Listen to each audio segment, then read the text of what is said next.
من الشيطان الرجيم. بسم الله الرحمن الرحيم.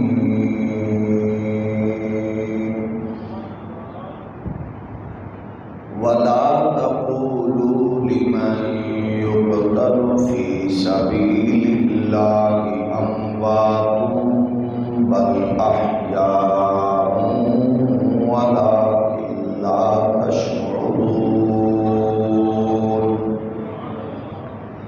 ولنبلونكم بشيء من الخوف والجوع ونقص من الأموال والأنفس والثمرات وبشر الصابرين. صدق الله مولانا العظيم. الصلاة والسلام عليك يا سيدي يا رسول الله وعلى آلك وأصحابك يا نعمة الله.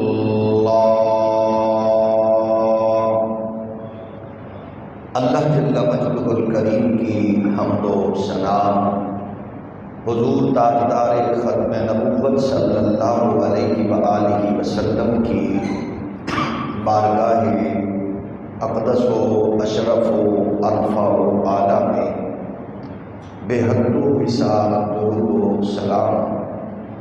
اللہ کریم کے حضور دعا ہے ہمیں حق کہنے کی اور ہم سب کو اس پر عمل پیرا ہونے کی توفیق مرحمت فرمائے. رب ذوالجلال اسلام کے انوار سے ہمیں اور شریعت مطہرہ کی پاکیزہ و عرفہ روشنی سے ہماری نسلوں کو ہمیشہ مستفید و مستفید فرمائے. دین اسلام کائنات کا وہ جامع کامل اکمل محبوب دین ہے جس دین کے اندر زندگی کے کامیابی کے جملہ اصول اور زندگی کے ضابطوں کے سمیت خوشی اور غمی کا ہر تصور کا دائرہ کار موجود ہے. جب اللہ کریم کی بارگاہ سے اپنے بندوں کی طرف سے وہ انعامات اور خیرات اور برکات میسر آتی ہے تو پھر مومن اپنے ایمان کے نور کی برکت سے اللہ کی ہر نعمت پر اظہار تشکر کرتا ہے اور اس کے بارگاہ سے ملنے والی آزمائش پر صبر و استقامت کے پہلو مومن کی طرف سے نکھر کر سامنے آتے ہیں. ظاہر ہے ہم ایک ضابطے اور اصول والے جامع دین سے تصور رکھتے ہیں. ہماری خوشیوں کا تعلق بھی اسلام کے اصولوں کے مطابق ہو, ہماری غمیوں کا تصور بھی اسلام کی زندگی کے دکھائے ہوئے سکھائے ہوئے اصولوں کے عین مطابق ہو. جب ہم زندگی کو اور اسلام کے اصولوں کو سامنے رکھتے ہیں تو پھر اصل حاضر میں معاشرہ اور سوسائٹی کے افراد اس پر کم علمی کی وجہ سے بہت سے سوالات کھڑے کرتے ہیں. ایسا پاسبل نہیں ہے, ایسا ممکن نہیں ہے, ایسا کیسے ہو سکتا ہے, زندگی کو آپ کیسے گزاریں گے, کاروبار معاملات کو آپ اگر ایسے کریں تو کیسے ہو سکتا ہے, وہ تو حضور ہیں, وہ تو نبی ہیں, وہ تو سرکار اللہ کے بندے محبوب ہیں, ہم گناہگار ہیں, لہذا ہم اس کو کیسے ایسے کر سکتے ہیں. ان تمام اصولوں اور ضابطوں کو جب ہم سامنے رکھتے ہیں تو بنیادی چیز یہ ہے کہ اسلام ایک کامل رہنما ہے. ہماری سستی, کاہلی, کم علمی کی وجہ سے بعض اوقات ایسا ہوتا ہے کہ ہم کر رہے ہوتے ہیں اور بدنام اسلام ہو رہا ہوتا ہے. اور بعض اوقات ایسا ہوتا ہے ہم اچھائی کر رہے ہوتے ہیں اور پرچم اونچا اسلام کا ہو رہا ہوتا ہے۔ یعنی مومن اپنے آپ کو ہر لمحے یہ تصور کرے کہ وہ دین کا نمائندہ ہے۔ وہ بزنس مین ہے تو اس کی تجارت میں دین نمایاں ہو، وہ تاجر ہے تو اس کے تجارت کے منڈیوں میں دخول و خروج میں اور کاروبار میں دین نمایاں ہو، وہ باپ ہے تو اس کی تربیت میں اولاد کے معاملات میں دین نمایاں ہو، وہ بھائی ہے بھائیوں اور بہنوں سے پیار میں دین نمایاں ہو، وہ بیٹا ہے بھتیجا ہے وہ بھانجا ہے، بڑوں کے احترام میں اس کا دین نمایاں ہو۔ اقبال کہتے ہیں خدائے لم یزل کا دست قدرت تو، زبان تو ہے، یقین پیدا کرے غافل کہ مغلوب گمان تو ہے، پرے گئے چرخ نیلی فام سے منزل مسلمان کی، ستارے جس کی گرد راہ ہوں وہ کارواں تو ہے، سبق پر پھر صداقت کا شرافت کا شجاعت کا، لیا جائے گا تجھ سے کام دنیا کی امامت کا۔ ہم نے دنیا کو دیکھنا ہے، فالو نہیں کرنا، فالو ہم نے دین کو کرنا ہے۔ دنیا کو دیکھنا ہے، دنیا میں رہ کر دنیا میں سروائیو کرنا ہے۔ سرپرستی دنیا کی نہیں لینی، سرپرستی آقا کے دین کی لینی ہے، حضور کے فرامین کی لینی ہے۔ اس کی وجہ یہ ہے کہ دنیا میں دو چیزوں سے انسان کی طبیعت اور فطرت کا پتہ چلتا ہے کہ وہ خوشی میں کیسا ہے اور غمی میں کیسا ہے۔ دیکھنے میں تو میں بہت اچھا مسلمان ہوں، تسبیح بھی ہوگی، امامہ شریف بھی ہوگا اور سجدے بھی ہوں گے، بعض اوقات نشان بھی لگا ہوگا چہرے پر اور پیشانی پر سربا سجود ہونے کا، جبہ بھی میں سعودیہ سے منگوا کے پہن لیتا ہوں گا۔ بعض اوقات ان ساری چیزوں کو دیکھا ہے میں نے، کبھی زبان بھی میری بہت میٹھی ہوگی، تسلسل بھی ہوگا، فصاحت بھی ہوگی، لیکن دو مواقع پر مجھے پتہ چلے گا آپ کو کہ میں کیسا مسلمان ہوں، میری خوشی دین کے تابع ہے کہ نہیں، اور میری غمی دین کے تابع ہے کہ نہیں۔ کسی بھی مسلمان کو بھول جائیے کہ وہ سنی ہے، وہ دیوبندی ہے، وہ شیعہ ہے، وہ جو بھی ہے، آپ مسلمان کو دیکھنا ہے تو دو مواقع پر اس کا اسلام نظر آئے گا، اس کا ایمان کا پتہ چلے گا۔ کیسے کہ اس کی طبیعت شریعت پر غالب ہے یا شریعت طبیعت پر غالب ہے۔ وہ پیر ہو، وہ مولوی ہو، وہ عام مسلمان ہو، وہ نیک کامل عارف ہو، تو ان دو مواقع پر وجہ کہ ہم نے کیونکہ اس فکر کو جب لفظوں کی صورت میں لینا ہے تو پھر دنیا کے سامنے ہم کچھ نہیں کر سکیں گے، اور جب ہم اس کو پریکٹیکلی اپنے وجود میں اور تصور میں دہرائیں گے اور رکھیں گے تو پھر لوگ ہمیں جو کہہ رہے ہوتے ہیں وہ بعض اوقات نہیں سن رہے ہوتے، ہم جو کر رہے ہوتے ہیں اس کو ساری دنیا دیکھ رہی ہوتی ہے، اور جو دیکھ رہی ہے اور وہ ہم سے تقاضا کرتی ہے کہ ہم کس کے ہیں، ہم مصطفیٰ کے ہیں، ہم حضور کے امتی ہیں، تو جب مصطفیٰ کریم کے ہیں تو پھر ہمارے مصطفیٰ کریم کا فرمان ہر لمحے ہر لحظے نمایاں ہو۔ پھر اس کے لیے یہ ممکن کیسے ہے؟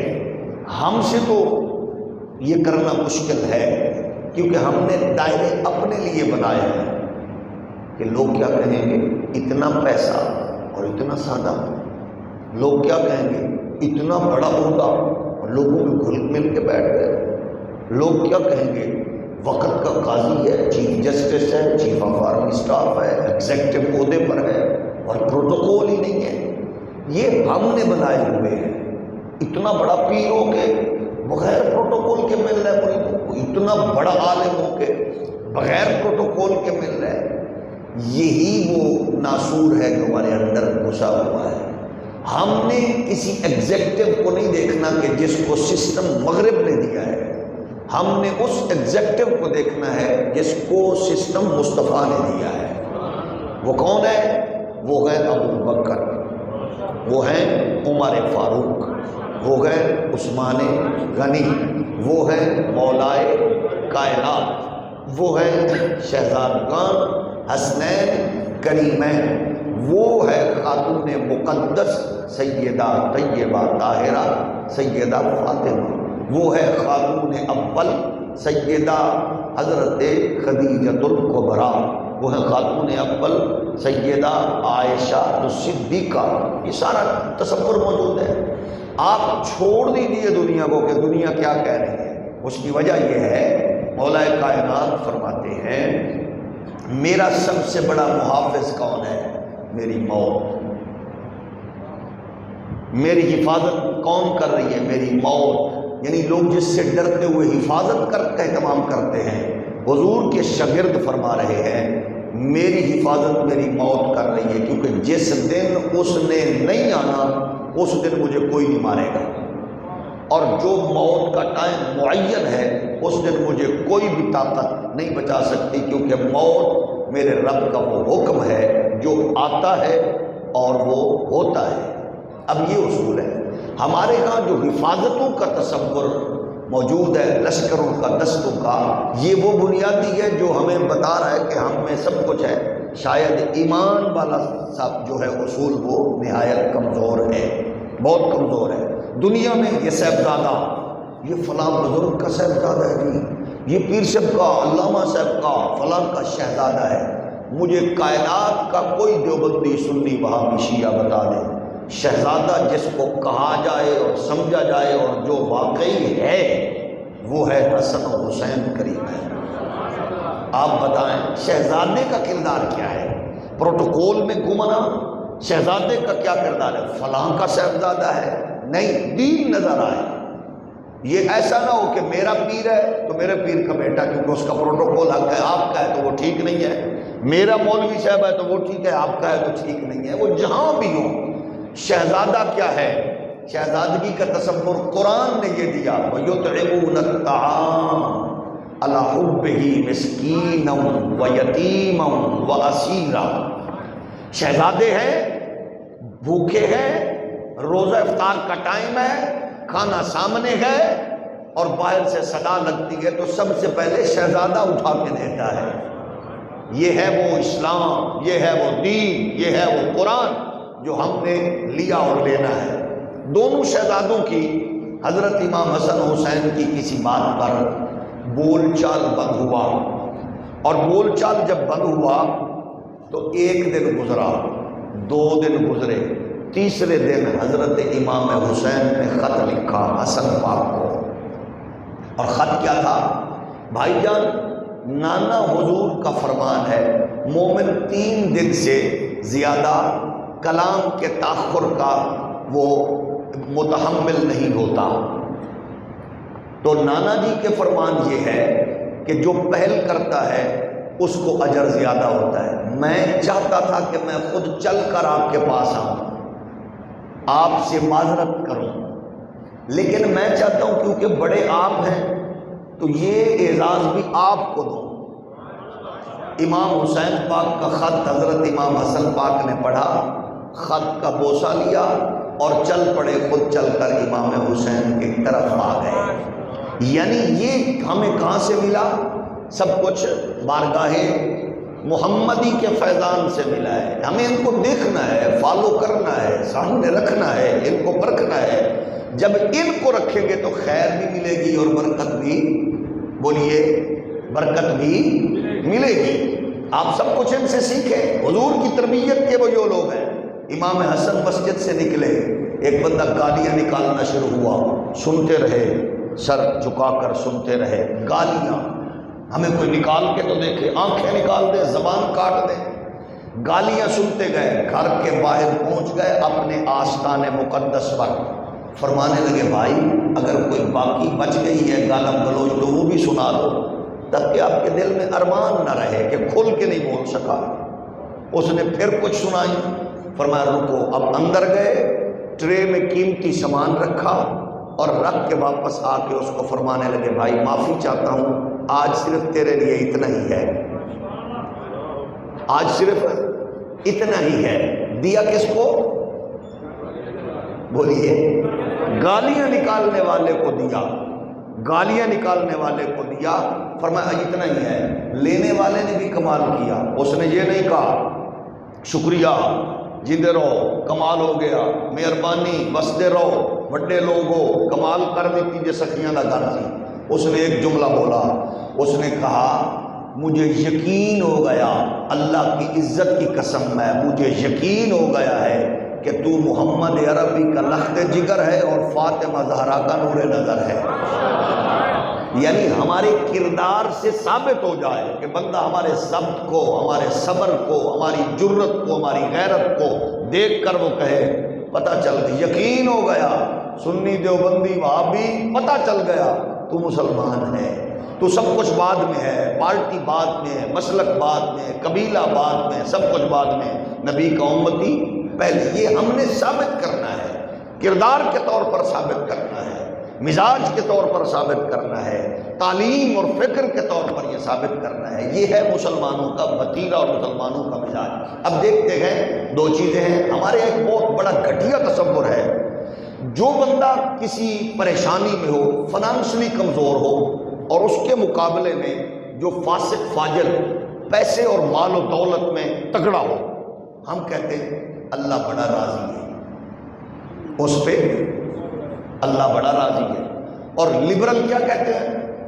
وہ کتنے رہتے، وہ جو بڑی کلاس کے غلیظ کلاس کے لوگ ہیں نا، لبرل، جن کو پتہ ہی نہیں ہے، یعنی ان کا کوئی ملازم اگر نماز پڑھنے میں تھوڑی وہ احتیاط کرے یا اہتمام کرے باقاعدہ، تو باقاعدہ فیکٹریوں کے بعض جاہل مالکان کہتے ہیں تینوں بڑی نماز آئی ہیں، یعنی ان کو ایسا، اور اس کے لیے بھی ضروری ہے کہ وہ نماز کے بہانے میں نماز جیسے مقدس فریضے کو بدنام نہ کرے،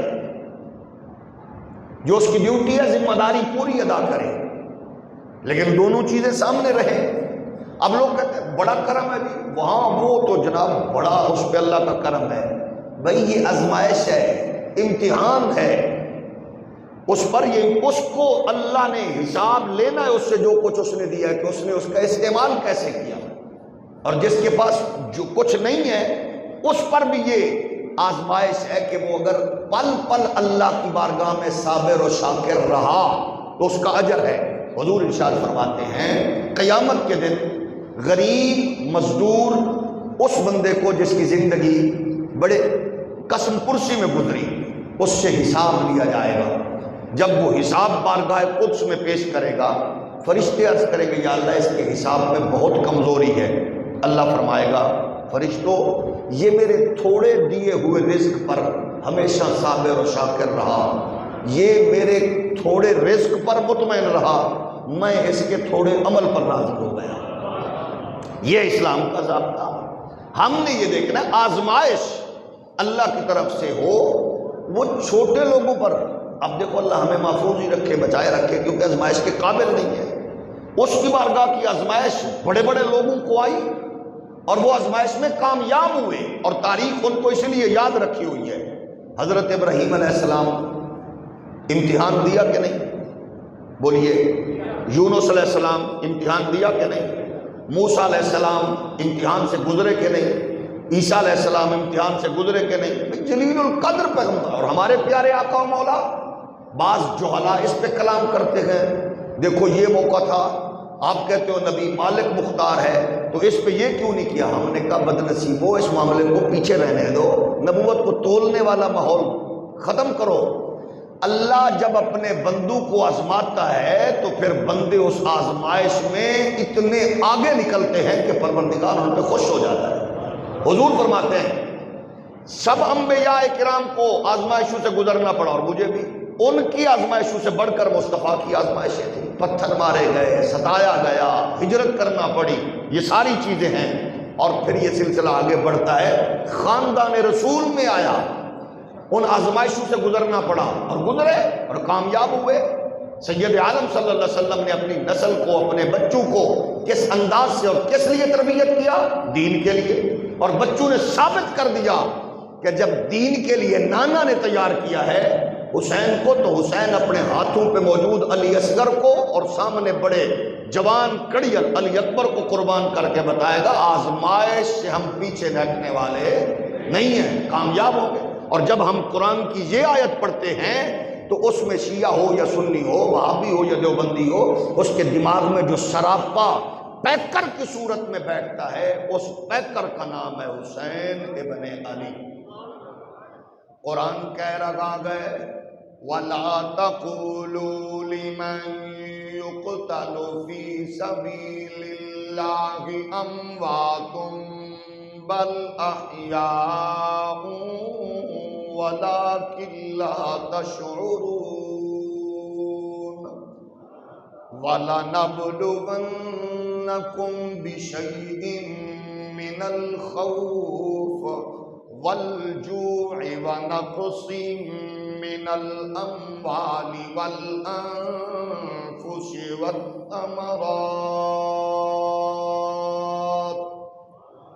وَبَشِّرِ الصَّابِرِينَ الَّذِينَ إِذَا أَصَابَتْهُم مُّصِيبَةٌ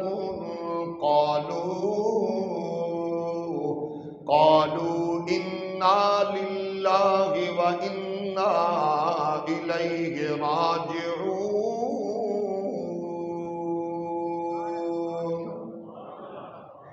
یہ آیت کریمہ پہلے نازل ہوئی، امام عالی مقام کی شہادت بعد میں ہوئی، لیکن یہ آیت کریمہ کے پورے حسن و جمال اور دائرہ کار کو جب بھی کلمہ پڑھنے والا سامنے رکھے گا تو اس کے سامنے جیسے ابو بکر کی استقامت، عمر فاروق کی استقامت، حضرت عثمان کی استقامت، مولائے کائنات کی تربیت و استقامت وہ سامنے جھلکتی نظر آئے گی، اور جو اس قرآن کے آیت کے گلشتہ میں جو پھول مہکتے نظر آئیں گے ان میں حضرت سیدنا امام حسین رضی اللہ تعالی عنہ کی ذات اعلیٰ ہے۔ یعنی پتہ چلے گا بچوں کو قربان کرنا ہو، وطن چھوڑنا ہو، نانے کے روضہ پاک کی سجادگی جیسا یہ مقدس اور پاکیزہ نسبت چھوڑ کر محض دین اسلام کی سربلندی، خلافت راشدہ کے نظام کے اس خوبصورت تسلسل کے قیام کا سلسلہ یہ پاک حسین ابن علی کی استقامت جرت میں نمایاں نظر آتا ہے۔ جیسا کہ ہم نے گزشتہ جمعوں میں اس کو تسلسل سے بیان کیا، اور پھر کربلا تک پہنچنا، پھر امام عالی مقام کا سفر شہادت، یہ سارا ہم پچھلے جمعوں میں آپ کی خدمت میں پیش کر چکے۔ اب آپ اس مرحلہ کو 61 ہجری 10 محرم الحرام کے دن کا وہ منظرنامہ جس کو سامنے رکھ کر کائنات عالم میں زمین سے بیت المقدس سے کربلا تک، عرب کی دھرتی سے جہاں سے پتھر اٹھایا گیا، تازہ خون رشتہ ہوا دکھائی دیتا نظر آیا، آسمان کا رنگ سرخ پڑ گیا، اس دن امام عالی مقام سید الشہداء جن کی عمر مبارک 56 سال 5 مہینے 5 دن ہے، یہ ہے عمر امام عالی مقام امام حسین رضی اللہ تعالی عنہ، اور قرآن کہتا ہے فما بکت علیہم السماء والارض وما کانوا منذرین، پھر نہ رویا ان پر آسمان اور زمین اور نہ ملی ان کو ڈھیل۔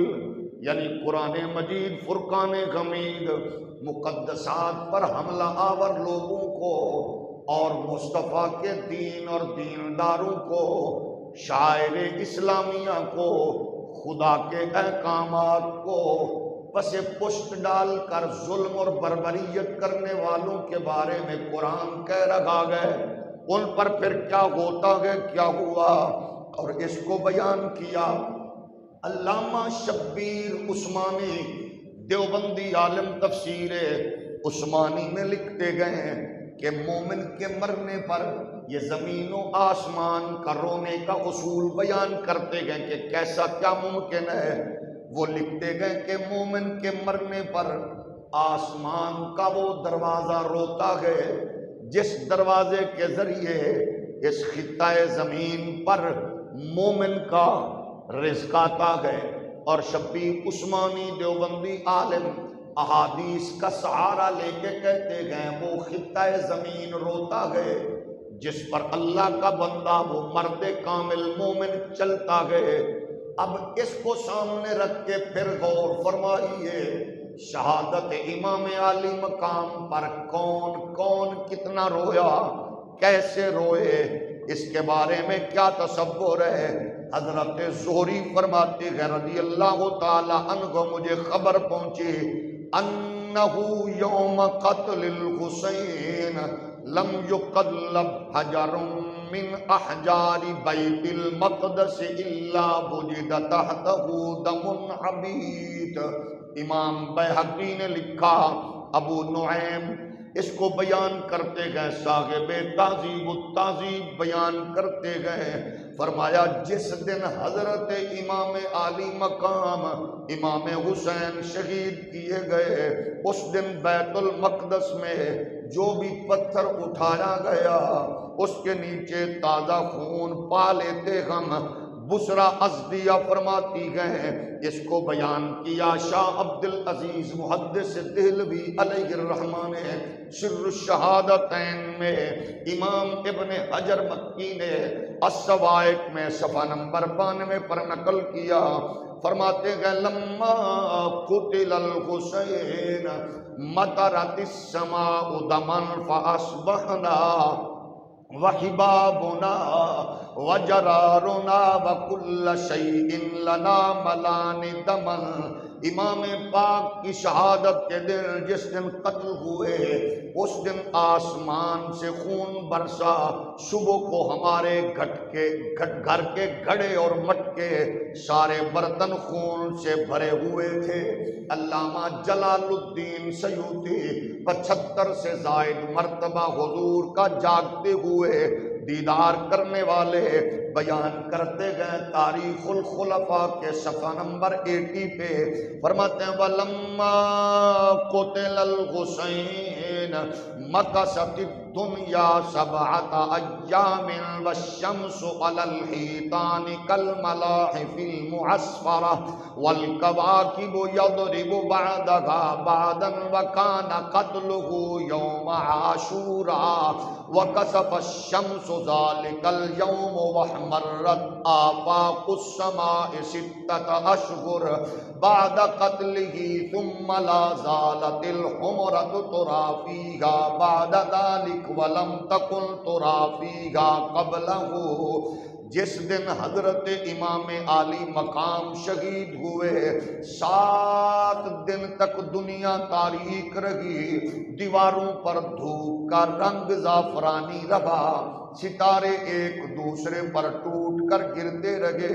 آپ کی شہادت یوم عاشور میں ہوئی، اس دن سورج کو گرہن لگ گیا، 6 ماہ تک برابر آسمان کے کنارے سرخ رہے، پھر وہ سرخی تو جاتی رہی مگر افق کی سرخی اب تک برابر موجود ہے۔ سیوطی فرماتے ہیں یہ اس واقعہ سے پہلے موجود نہ تھا، اب اس منظر کو سامنے دیکھیے۔ پھر علامہ بیان کرتے گئے ابن جوزی فرماتے ہیں ظلم یہ تھا، امام عالی مقام جب اپنی سواری سے زمین کربلا پر جلوہ گر ہوئے تو آپ کے جسد اطہر کو دیکھا گیا، 33 زخم تھے امام عالی مقام کے جسد اطہر پر نیزوں کے، اور 40 زخم تھے حضرت امام عالی مقام کے جسد اطہر پر تلواروں کے۔ اور امام ابن جوزی کہتے ہیں کہ آپ کا پیراہن مبارک ایسا تھا کہ 121 سوراخ تھے تیروں کے جو امام عالی مقام کے جسد اطہر پر پیوست ہوئے۔ پھر ذرا وہ منظر سامنے لائیے جب پاک حسین روتے گئے، حضور فرماتے گئے فاطمہ میرے حسین کو رونے نہ دیا کر، جب حسین روتے گئے تو میں محمد کے دل کو تکلیف ہوتی ہے، یعنی جس کا رونا نبی کو بے قرار کر دے وہ امام علی مقام بے یار و مددگار آج کربلا کے مشرق زار میں پڑے گئے، جس کا نقشہ پہلے مصطفیٰ کریم سامنے رکھ کے آنکھوں سے آنسو بہاتے رہے، پھر اس کو علماء نے بیان کیا۔ یہ منظر کتنا تھا، امام تبری کہتے گئے گرے شہادت کا جام تو پیا، لیکن اس پہ بھی دشمنان دین نے بس نہیں کی، اقتدار کی ہوس اتنی تھی، دولت کے رسیے اتنے تھے، اس پر بھی اطمینان قلب نہ ہوا۔ حضرت سیدنا امام علی مقام کے جسد اطہر کے ساتھ کیا ایک بدبخت آگے بڑھا جس نے آپ کا جبہ شریف اتارا، اس بدبخت کا نام تھا قیس بن محمد بن اشعث۔ ایک بدکار آگے بڑھا، پجامہ مبارک اس نے اتارا، اس ظالم کا نام تھا بحر بن کعب۔ ایک غلیظ نے نالین امام علی مقام اتاری، اس ظالم کا نام تھا اسود بن خالد۔ ایک غلیظ انسان نے امامہ شریف اتارا، اس بدبخت کا نام تھا عمر بن یزید۔ ایک ظالم نے چادر مبارک چھینی اور اتاری، اس کا نام تھا یزید بن شبل۔ ایک نے زرہ مبارک اور انگوٹھی اتاری، اس کا نام تھا سنان بن انس نخعی۔ ایک ظالم بنی نشل قبیلہ سے تعلق رکھتا تھا، اس نے امام پاک کی جناب تلوار مبارک لی جو بعد میں حبیب بن بدیل کے خاندان میں آ گئی۔ اب یہ وہ ظلم ہے جو کوفیوں نے شامیوں نے کس پر کیا؟ میرے آپ کے آقا و مولا کے اس شہزادے پر جس کی تربیت نبیوں کے امام نے خود فرمائی اور جنت کی سرداری کے اعلان خود پاک پیغمبر نے فرمائے گئے۔ اب اس پر حضور کی کیفیت کیا تھی یہ بھی دماغین میں ضرور رکھیے۔ یہ محض افسانہ نہیں ہے، یہ محض کہانی اور قصہ نہیں ہے، بلکہ اس پر تاریخ کا نازک موڑ آ کے یوں رکتا گئے کہ یزیدیت حسینیت کے بارے میں نرم گوشہ رکھ کر امت اپنے راستے کا تعین کر سکتی ہے۔ یہ معاملہ محض جنگی، یہ سیاسی، یہ اقتدار کی لڑائی کا نہ تھا، یہ اسلامی اقدار کے تحفظ کا تھا، شعائر اسلام کے تحفظ کا تھا، عزت و ناموس رسالت کا تھا، رسول اللہ کی عظمت اور عفت اور اسلام اور قرآن کے دفاع کا یہ منظر اور مرحلہ تھا۔ اس پہ میرے امام علی مقام کے اس جناب والا حضور کی عظمت اور عفت کو دیکھیے کہ حضور اس دن کتنے رنجیدہ تھے۔ عبداللہ ابن عباس حضور کے وہ شاگرد صحابی ہیں جن کا بازو اٹھا کے حضور نے فرمایا حاذی حبر الامہ، یہ میری امت کا بڑا عالم ہے، ترجمان قرآن بھی ہے، حضور کا صحابی بھی ہے اور امت کا سب سے بڑا مفسر بھی ہے، حضرت حیدر کرار کا بھی شاگرد ہے۔ ابن عباس جن کی روایات پر امت کی پوری بیس قائم ہے، آپ فرماتے ہیں رأیت رسول اللہ صلی اللہ علیہ وآلہ وسلم فیما یری النائم ذات یوم بنصف النہار اشعث اغبر بیدہ قارورۃ فیہا دم فقلت بأبی انت وأمی ما ھذا قال ھذا دم الحسین واصحابہ ولم ازل التقطه منذ اليوم فاحصى ذلك الوقت فاجد قتل ذلك الوقت۔ اس کو بیہقی نے نقل کیا، اس روایت کو مسند میں امام احمد ابن حنبل نے نقل کیا، اس کو امام حاکم نے مستدرک میں نقل کیا، اس کو حضرت صاحب مشکات نے نقل کیا، اس کو صاحب تہذیب التہذیب نے نقل کیا، اس کو امام جناب غزالی نے نقل کیا۔ وہ فرماتے گئے میں نے ایک روز دوپہر کے وقت خواب میں رسول مختار کو دیکھا، شفیع روز شمار کو دیکھا، آپ کے بال مبارک بکھرے ہوئے گرد آلود ہیں، دست مبارک میں خون کی شیشی پکڑی ہوئی گئے۔ میں نے عرض کی ماں باپ قربان و آقا، آپ یہ ہاتھ میں کیا گئے اور آپ کی یہ کیفیت کیسی ہے؟ زاگر گئے، زلفیں بکھری ہوئی گئے، چہرے پر گرد کے آثار ہیں۔ عرض کیا آقا یہ کیسا منظر ہے؟ حضور رحمت کونین نے ارشاد فرمایا آج صبح سے میں اٹھ کے میں کربلا میں حسین اور اس کے ساتھیوں رفیقوں کا خون جمع کرتے ہوئے آ رہا ہوں۔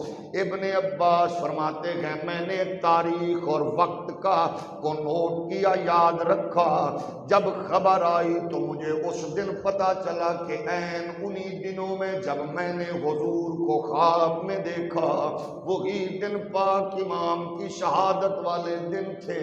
اب یہاں ایک بار اور بھی ذہن میں رکھیے، بہت سے لوگ تعصب و ضد کا چشمہ لگائے، وہ کہتے ہیں نانا مشکل کو حاجت روا ہو، بابا مشکل کشا ہو، بیٹا میدان میں کٹ گیا، نہ نانا مدد کو آیا نہ بابا مدد کو آیا۔ ان کی خدمت میں مؤدبانہ ریکویسٹ ہے کہ اس منظر کو سامنے رکھ کے دیکھیں۔ حضور نے یہ تو دعا مانگی اللہ میرے بیٹے کو صبر و اجر دے، حضور نے یہ نہیں کہا کہ میرے بیٹے کو بچا لے۔ اس امتحان میں پاک پیغمبر موجود ہیں اور حضور اپنے پیارے شہزادے کے خون کو شیشی میں جمع کر رکھے گئے۔ یہ خواب کسی امام نے نہیں دیکھا، یہ خواب کسی پیر نے نہیں دیکھا، یہ خواب کسی تاجر نے نہیں دیکھا، یہ دیوبندی سنی وہابی شیعہ نے نہیں دیکھا، یہ خواب دو بندوں نے، ایک نبی کی زوجہ ام سلمہ نے دیکھا، ایک یہ خواب حضرت عبداللہ ابن عباس نے دیکھا۔ اور حضور کا فرمان کیا گئے؟ حضور فرماتے گئے جس نے خواب میں مجھے دیکھا اس نے مجھے بھی دیکھا، من رآنی فی المنام فقد رآنی فإن الشیطان لا یتمثل فی صورتی۔ حضور فرماتے ہیں جو خواب میں مجھے دیکھے وہ مجھے ہی دیکھتا ہے، کیونکہ میری صورت میں شیطان نہیں آتا۔ گویا یہ خواب اتنا سچا تھا، وہ دن امام علی مقام کی شہادت کا دن تھا۔ اب دیکھیے سر حسین کٹا ہوا گئے، رسول اللہ کی شہزادیاں دیکھ رہی گئے، حضور کا خاندان اس منظر کو دیکھ رہا گئے۔ ایک لمحہ وہ بھی تھا جب عباس کے بازو بندے تھے، حضور بے قرار تھے، آج وہ لمحہ گئے کہ آج حسین ابن علی آپ کے ساتھیوں کا، آپ کے دوستوں کا خون اطہر بکھرا ہوا گئے، جسد اطہر پامال ہو رہے گئے، تو پاک نبی پر کیا بیتی ہوگی، کیا گزری ہوگی، یہ خیال بھی ذہن سے نکال دو۔ نبی آئے گئے جو کہ احادیث میں حضرت عبداللہ پہ کہہ رہے گئے کہ حضور کے ہاتھ میں خون کی شیشی گئے، اس کا مطلب آئے گئے۔ لیکن یہ بتائیے لوگ کہتے ہیں حضور نظر کیسے آئے ہمیں کیسے پتا چلا؟ میں نے کہا کربلا میں جناب حسین نہ لڑکھڑائے، نہ گھبرائے، نہ ڈگمگائے، تو محسوس ہوتا گیا کہ پاک نبی سر پہ ہوں گے اور کہہ رہے ہوں گے تیاری میں نے کرائی ہے، تربیت میں نے کی ہے، زبان میں نے چسوائی ہے، بیٹے امتحان دینے میں کسر نہ چھوڑنا۔ اس کا مطلب یہ ہے آج بھی جو دنیا کہتی ہے نبی نظر نہیں آتے، ہم نے کہا نظر آتے ہیں، لیکن اس کے لیے دماغ و دل کا پاک ہونا ضروری ہے۔ کیسے نظر آتے گئے؟ اگر دنیا کے نقشے پہ پاکستان کو وہ وجود بخشنا ہو تو خواب میں حضرت محمد علی جناح کو زیارت کرواتے نظر آتے گئے، اگر پاکستان کا تصور پیش کرنا ہو تو حضرت جناب علامہ ڈاکٹر محمد اقبال کو زیارت کرواتے گئے، اگر میرے نبی نے ختم نبوت کا تحفظ کروانا ہو تو حضرت سیدنا بہر علی و احمد رضا کو دکھائی دیتے گئے۔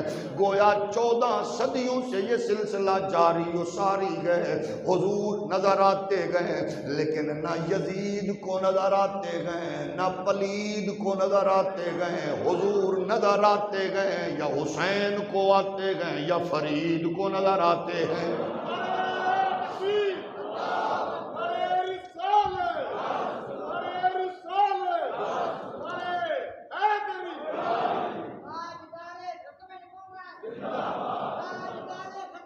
میرے نبی کائنات کے پیارے غلاموں، یہ منظر تاریخ نے بڑے عجیب ماحول میں دیکھا۔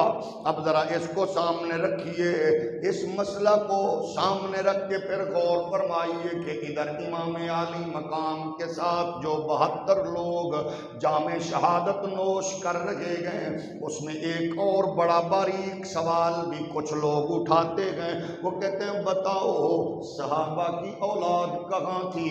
لڑنے والے تو حضور کے بیٹے بچے تھے، حضور کی نسل تھی، صحابہ کی اولاد کیوں نظر نہیں آئی؟ تو پھر یہ بھی ذہن نشین فرما لیجئے، پہلے یہ منظر ذہن میں رکھو کہ شہید کتنے ہوئے اور ان میں کون کون کس پوزیشن میں تھا۔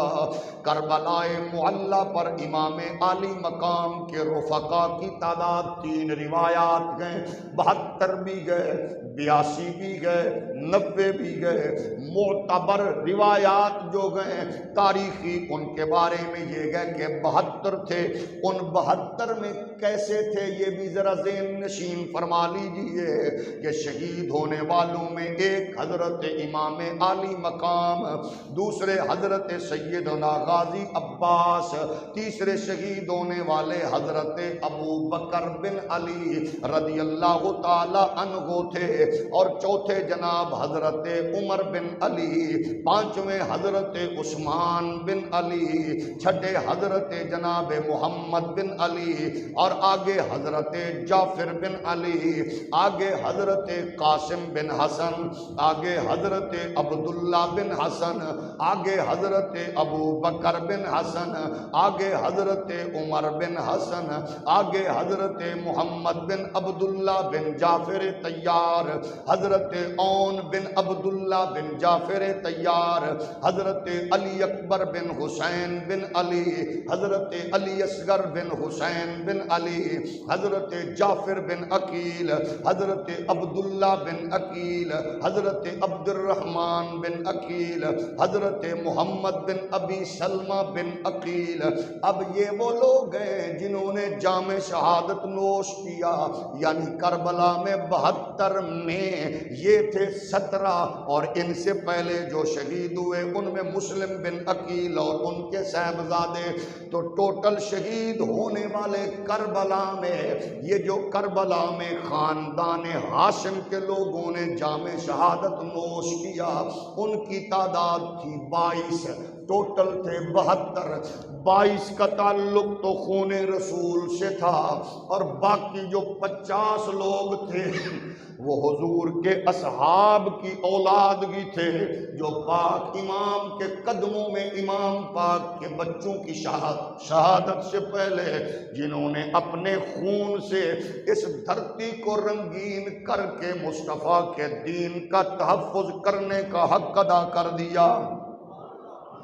میرے پیارے نبی یہ کائنات علیہ السلام کے غلاموں، شہادت امام عالی مقام رضی اللہ تعالی عنہ کے بعد عجیب منظر نامہ ہوا کہ آپ کے مخالف لڑنے والوں کے سروں کو تو ابن زیاد بکار لوگوں نے ان کی تدفین کا تو اہتمام کیا، لیکن امام عالی مقام کے رفقا کی شہیدوں کے سر انور کو انہوں نے جسد اطہر کے ساتھ تدفین کی بجائے سروں پہ اٹھایا اور پھر گلیوں بازاروں میں علاقوں میں گھمایا گیا۔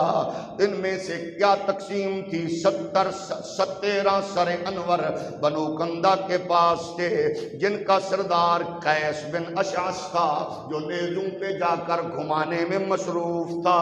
20 سر جو تھے یہ بنو حوازن کے پاس تھے، جن کا سردار بدبخت شمر ذل جوشن تھا، اور 17 سر بنو تمیم کے پاس تھے، اور 16 سر بنو اسد کے پاس تھے، 7 سر بنو مزہج کے پاس تھے۔ اس کو تاریخ کامل میں علامہ ابن اسیر نے نقل کیا گئے۔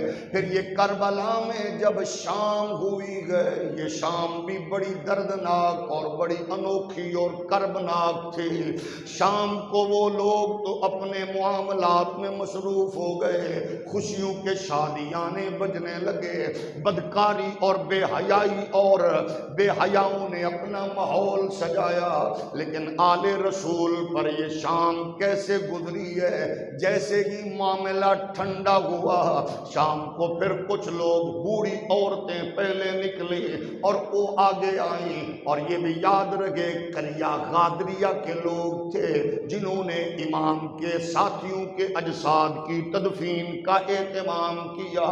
بوڑھی عورتوں میں ایک عورت پانی کا پیالہ لیے آگے بڑھی، پوچھتی پوچھتی سیدہ زینب پاک کے خیمہ کی طرف آئی گئے اور کہنے لگی، آپ نے جو کچھ دیکھا، ظالموں کا ظلم اور بربریت اور وحشت بام عروج پہ تھی، ہم بے بس مجبور لوگ تھے، کچھ نہ کر سکے۔ اب معاملہ ٹھنڈا ہوا، پانی پیش کرنے آئے گئے، سیدہ نے شکریہ ادا کیا اور فرمایا، ہماری روایت یہ گئے ہم پانی پہلے چھوٹوں کو دیتے گئے، آپ نے وہ پانی لیا، اور سب سے چھوٹی سیدہ سکینہ بنت حسین ہے، فرمایا بیٹے آپ لے لو۔ بیٹی نے پانی کا پیالہ لیا اور خرامہ چلنے لگی، جیسے کہ آگے بڑھی تو لڑکھڑاتی ہوئے گری۔ فرمایا سیدہ پاک نے، بیٹی کہاں لے کے جا رہی ہو؟ فرمایا آپ نے نہیں پیا کہ چھوٹے کا حق ہے، تو میں کیسے پی سکتی ہوں؟ مجھ سے چھوٹا تو میرا ویر علی اصغر ہے، میں سب سے پہلے یہ پانی اپنے ویر تک پہنچاؤں گی۔ راستے میں جیسے ہوا لڑکھڑائی اور گر گئی، آگے بھی پانی نہ پہنچ سکا۔ رات ڈھلتی ہوئی نظر آ رہی ہے، جسد جناب امام علی مقام بے گور و کفن پڑے ہوئے گئے۔ یہ رات بڑی عجیب منظر رکھتی ہے۔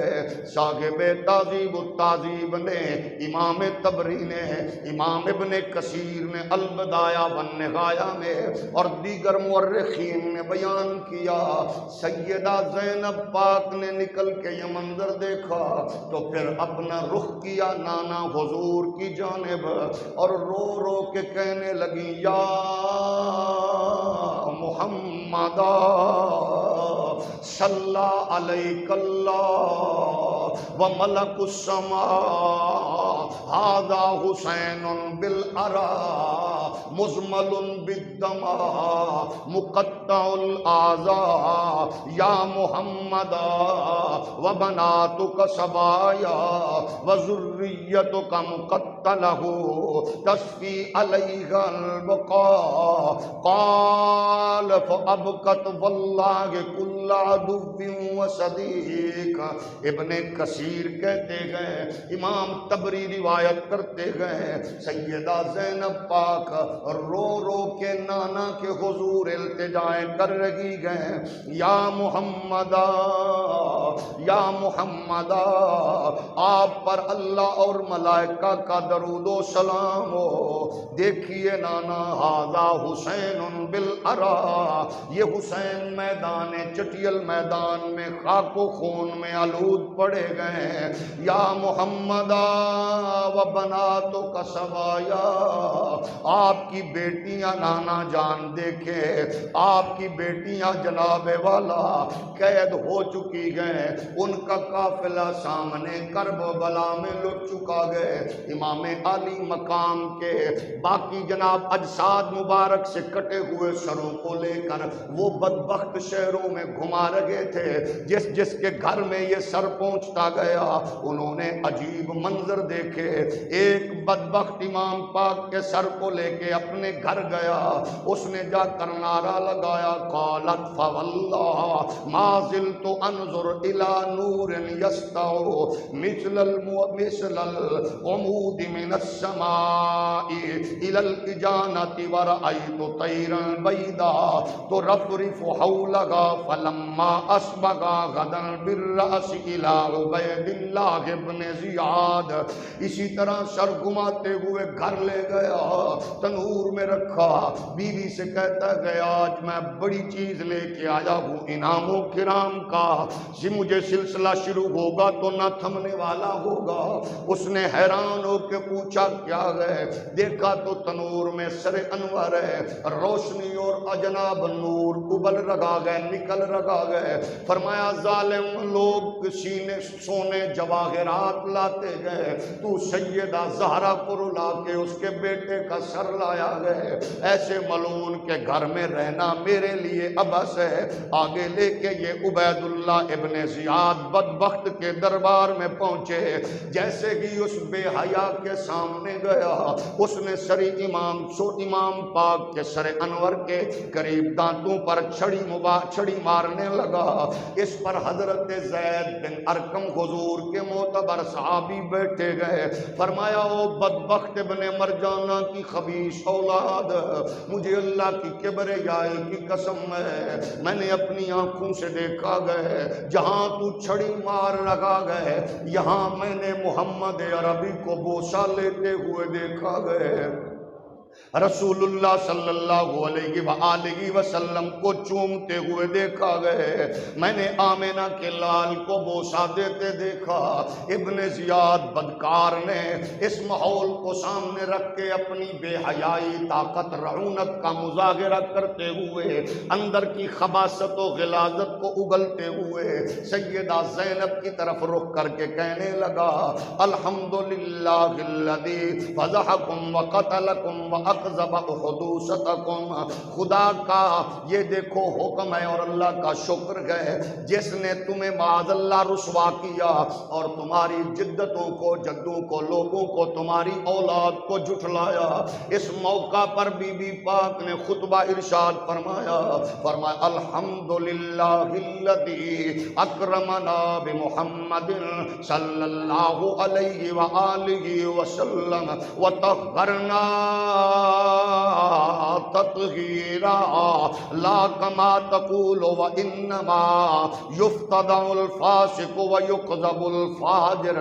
فرمایا خدا کا شکر ہے ظالم، تجھے پتہ نہیں ہے اللہ کا شکر اور صبر کرنے والے غم گئے جس نے بوجہ اولاد محمد کو مکرم و معظم بنایا، ہمیں عزتوں سے سرفراز کیا، اللہ نے ہمیں ہمیشہ پاک کیا۔ ہم جیسا کوئی بھی دھرتی پر نہیں ہے، یہ رسوائی نہیں ہے، یہ آزمائش و امتحان تھا جو اللہ نے لیا گئے اور نسل محمد کو سرفراز کیا گئے، رسول اللہ کی نسل کو مقدس کیا گئے۔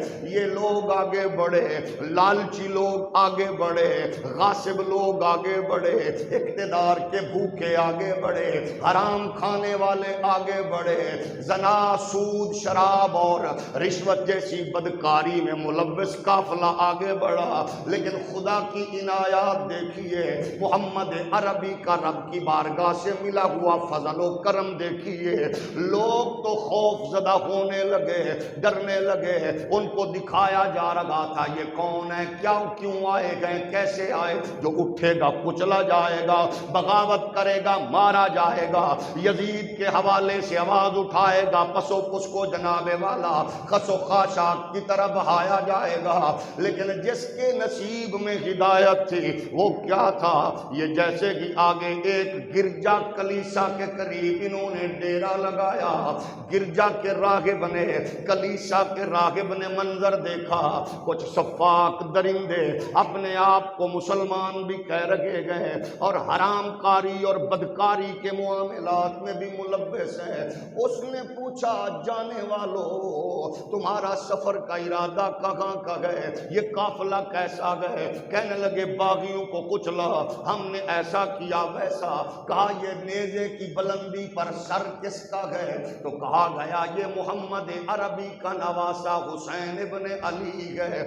اس نے کہا ظالمو، مجھے پتا ہے تمہاری اوقات کیا ہے، ہمیں پتا ہے تمہاری پوزیشن کیا ہے، اگر تم چاہو تو اس حسین کے سر کے ایک رات کے بدلے مجھ سے دنیا کی جناب دولت کی بھری بولیاں لے لو، مجھ سے مال لے لو، مجھ سے سرمایہ لے لو، یہ سر مجھے دے دو۔ اندھے لوگوں نے، بدبخت لوگوں نے شراب و کباب کی مستی میں ان بدکاروں نے کیا کیا؟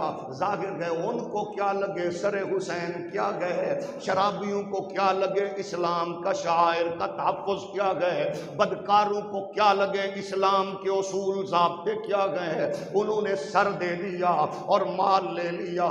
وہ ساری رات ان بوریوں کے خزانے کو گنتے رہے اور یہ جناب کلیسا کا راغب، یہ گرجے کا راغب، وہ ساری رات امام پاک کے سر انور کو، اس نے کبھی زلفوں کو سنوارا، اس نے کبھی محمد عربی کے شہزادے کے چہرے کو تکا، کبھی رسول کائنات کے مکھڑے کو یاد کر کے روتا رہا۔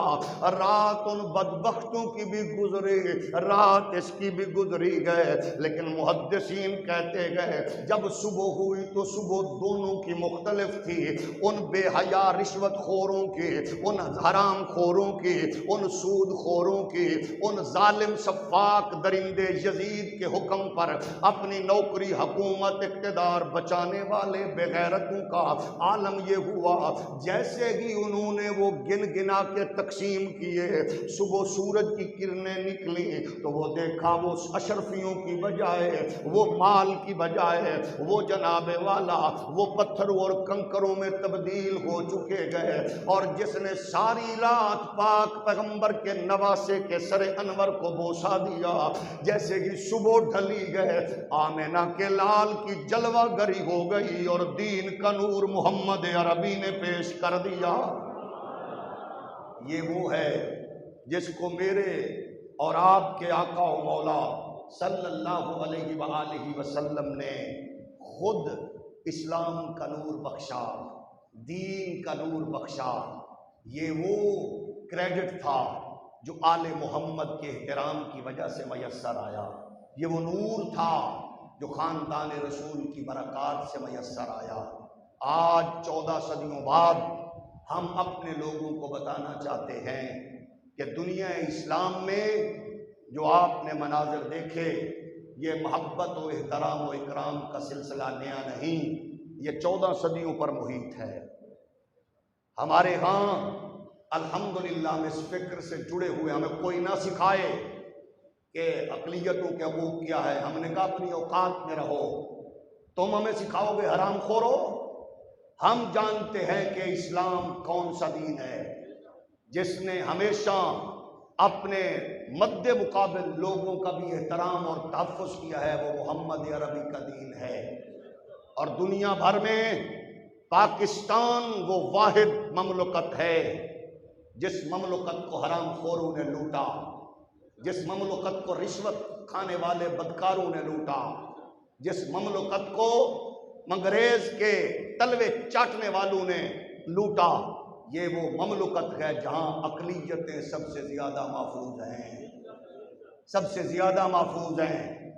اور اگر کوئی جتھا، کوئی لوگ، کوئی لشکر اسلام کا نام لے کر کسی کی عبادت گاہ پر حملہ آور ہوتا ہے، بدکار میڈیا سے لے کر سارے ادارے ذہن نشین فرما لیں، اس کے پیچھے کوئی مسلک نہیں ہوتا، یہ بکواس بند کی جائے۔ اس کے پیچھے کوئی جماعت نہیں ہوتی، یہ بھونک بازی بند کی جائے۔ میڈیا پر بیٹھ کر مغرب کے ٹکڑوں پہ پلنے والے بے غیرت اینکرز بھی سن لیں، کوئی لشکر نہیں ہوتا پیچھے، کوئی فرقہ نہیں ہوتا، یہ وہ انفرادی ہیں یا اجتماعی ہیں، ان کا کردار ہوتا ہے۔ اور یہ فکر بھی مغرب کی ہے، وہاں کوئی نمازیوں پر حملہ کرے، وہاں کوئی لوگ مسلمانوں پر حملہ کریں تو تمہارے باپ مغرب والے کہہ رہے ہوتے ہیں یہ انفرادی مسئلہ ہے۔ میرے پاکستان کو وہ کتے چمٹے ہوئے ہیں جو فوراً اس کو مذہب کے نام سے جوڑتے ہیں۔ مذہب نہیں ہے، مذہب نہیں ہے پیچھے، وہ انفرادی جنون ہے۔ اور پھر میں اس واقعے کو جو کچھ جڑاوالا میں ہوا، بحیثیت پاکستانی، بحیثیت مسلمان، بحیثیت اہل سنت و جماعت کا ایک چوکیدار، ہم سب سے پہلے اس واقعے کی پرزور مذمت کرتے ہیں، اس کی پرزور مذمت کرتے ہیں، اور ہم کہتے ہیں گرجوں کو، عبادت گاہوں کو جس نے بھی آگ لگائی، ان کی مقدس کتابوں کو جس نے جلایا، اپنے اپنے گرجوں میں لگے ہوئے سی سی ٹی وی کیمروں کی مدد سے وہ جس قبیلے، فرقے، جماعت، تنظیم سے تعلق رکھتا ہے اس کو قرار واقع سزا دے کر ہمارے پاکستان کو بدنام ہونے سے بچایا جائے، مسلمانوں کو بدنام ہونے سے بچایا جائے۔ ہماری گلیوں میں عیسائی مدت سے رہتے ہیں، مارکیٹیں ایک ہیں، دکانیں ایک ہیں، خوشیوں غمیوں میں ہم برابر کے شریک ہیں۔ کوئی مغرب کا کتا اس کو غلط رنگ نہ دے کہ یہاں کو اقلیت غیر محفوظ ہو گئی۔ ہمارے ہاں ہمارا الحمدللہ رہنا سہنا مدت آئے دراز سے، ہمارے گھروں میں دکانوں پہ بہت سے عیسائی کام کرتے ہیں، غیر مسلم، ہم نے ہمیشہ ان کو اپنے بچوں کی طرح الحمدللہ فیسیلیٹیٹ کیا، کر رہے ہیں۔ لیکن میں یہاں اس موقع پر میں سمجھتا ہوں کہ کچھ مقامی ذمہ دار لوگ تشریف فرمائیں، ان کی خدمت میں یہ عرض کروں، ہماری یہ بات ان تک پہنچائیں جن کے کان بہرے ہیں کہ مذمت کر رہے گئے کریں گے، گرجا جس نے جلایا پکڑو، 200 نہیں 1000 کو پکڑو۔ کیا قرآن جلانے والا بھی پکڑا گیا؟ ہم ذمہ داروں کی موجودگی میں عرض کر رہے ہیں، 200 نہیں 1000 کو پکڑو، انویسٹیگیشن کرو، ہم آپ کے ساتھ ہیں۔ تو جن قرآن جلانے والوں کو اسسٹنٹ کمشنر شوکت مسیح نے صبح 9 بجے سے پہلے اپنے گاڑی میں بٹھا کر قانون کے حوالے کرنے کی بجائے کسی محفوظ جگہ پر منتقل کیا، ان کا سراغ بھی لگاؤ۔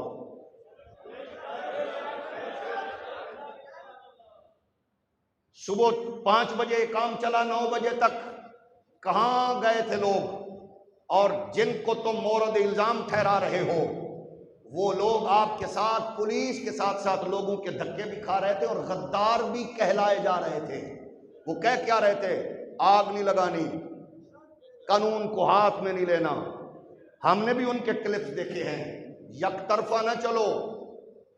میں حیران ہوں، میں پھر بھی شاباش دیتا ہوں ان عیسائیوں کو جن کے گرجے جلے، لیکن وہ ساتھ ساتھ کہہ رہے ہیں کہ بائبل اور گرجے جلانے والوں کے ساتھ ہم قرآن جلانے والوں کی بھی مذمت کرتے ہیں۔ یہ جملے میرے پاکستان کے بے غیرت اینکر کی زبان پر نہیں آ رہے۔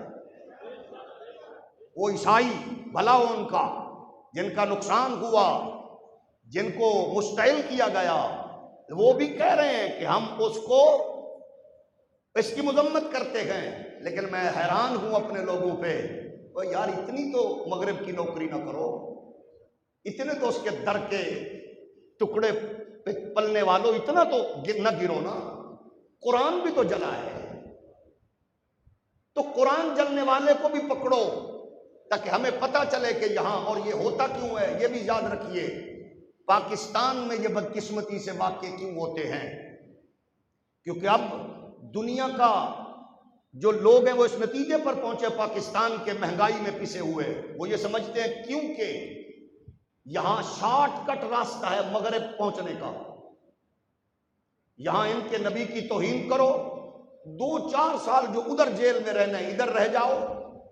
میں ہاتھ جوڑ کے مؤدبانہ اپنے ذمہ داروں کی موجودگی میں عرض کرتا ہوں، کیا ایسے لوگوں کو تحفظ فراہم کر کے مغرب نہیں منتقل کیا گیا؟ کیا مغرب نہیں منتقل کیا گیا؟ 2 4 20 کیسز نہیں، سینکڑوں کیسز ہیں۔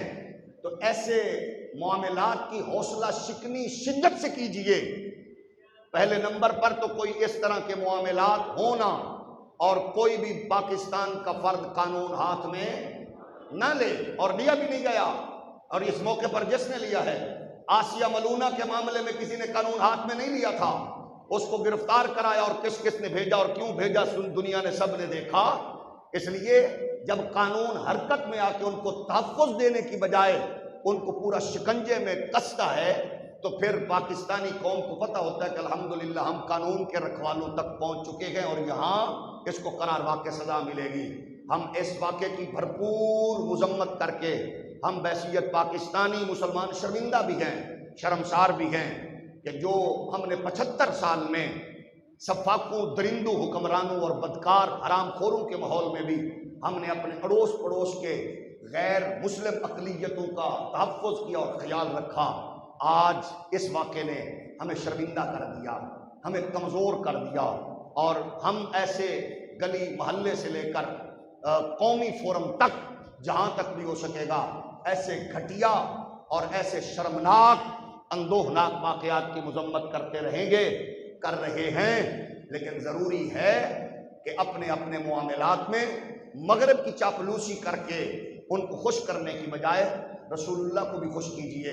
سب سے پہلے قرآن جلانے والوں کو گرفت میں لے کے ان کا جلد سے جلد ٹرائل کر کے ان کو قرارداد واقع سزا دی جائے، تاکہ پتہ چلے کہ اس ملک میں الحمدللہ شعائر اسلامیہ کی توہین ہو یا کسی کے مقدسات کی توہین ہو، ان کے لیے قانون اور قانون کے رکھوالے کمزور موقف پیش نہیں کرتے، بلکہ مضبوط اور ٹھوس انداز میں پیچھے کھڑے ہوتے ہیں۔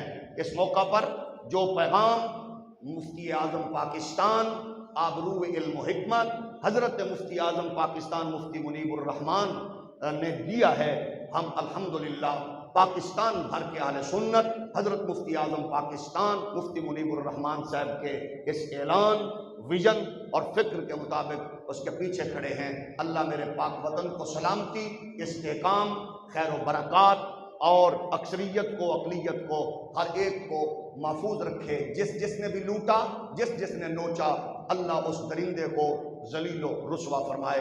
ابھی آپ سے